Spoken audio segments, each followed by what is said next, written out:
Alors sur cette vidéo, j'ai présenté une alternative vraiment pas chère au Moleskine. Alors déjà, je vais dire clairement les choses. Je peux mettre l'argent dans le Moleskine, donc je continue à le mettre là, dans celui-là, parce qu'il est quand même en termes de qualité beaucoup plus sympa. Et sur le papier, il n'y a vraiment pas photo. Celui-là est bien plus agréable, de bien meilleure qualité. Mais là, on est sur un carnet qui est autour de 15-20 €. Et sur son concurrent allemand, fabriqué en Chine, mais comme celui-là, hein, eh ben, on est quand même sur un prix qui est 3 fois inférieur. Donc même pas 5 €. Donc je vais vous présenter 3 carnets que j'ai achetés chez eux. Et j'avoue que j'ai été assez surprise. C'est pas la même qualité, mais pour quelque chose qui est 3 fois moins cher et qui est à moins de 5 €, c'est un peu surprenant. Et j'ai vu par exemple des Habana chez Covadis qui étaient très chers et que je trouvais plutôt médiocres. Et ça, c'est bien meilleur que les Covadis de chez Habana. Voilà, alors voilà l'original. Et donc, je vais comparer d'abord le blanc. Parce que le blanc, en fait, il est de chez Idena. Donc là, on voit la marque Idena. Il est copié sur le Moleskine. Voilà, c'est le même format. C'est le même soft cover, comme on dit, couverture souple. Par contre, c'est un petit peu moins souple. Là, on voit un petit peu la bordure. Voilà, on la voit bien ici à la caméra, la petite bordure qui ressort un peu. Donc, on a l'élastique, le marque-page qui est un rappel couleur. On a cet aspect simili-cuir qui est bien rendu et pas mal foutu. Hein. Mais on voit là en haut que l'élastique l'abîme un peu. Donc, c'est sans doute pas la même qualité quand même à l'arrivée. Hein.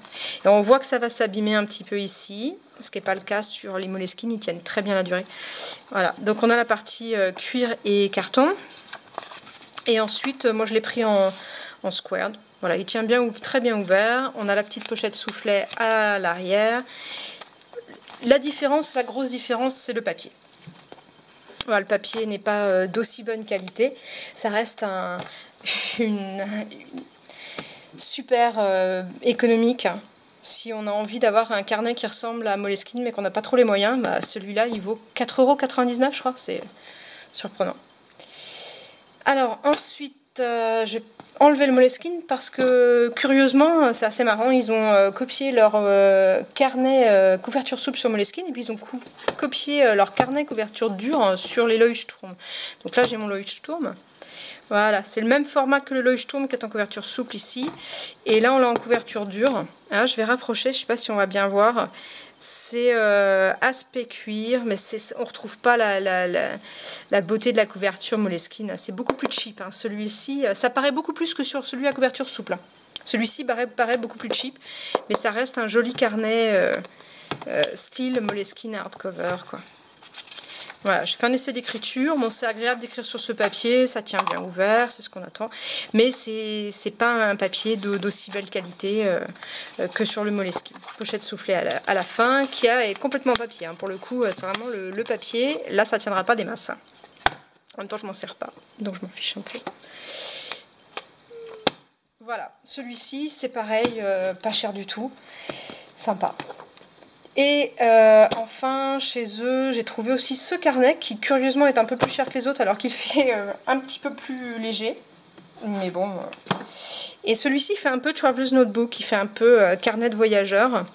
Donc il y a l'élastique ici, il y a une petite encoche pour mettre l'élastique. Et puis à l'intérieur, on a, après un page cartonné, directement le papier quadrillé. Et alors ils l'ont en ligné ou en blanc. Et voilà. Et la couverture, donc ça tient bien. Il n'y a rien de spécial autrement. La couverture, c'est du plastique. Voilà. C'est du plastique, un effet doux. Voilà. C'est pas de la mauvaise qualité, hein, mais c'est vraiment du premier prix. Seulement, si on veut un carnet tout simple qui fasse un peu Traveler's Notebook, c'est pas mal, ça tient la route.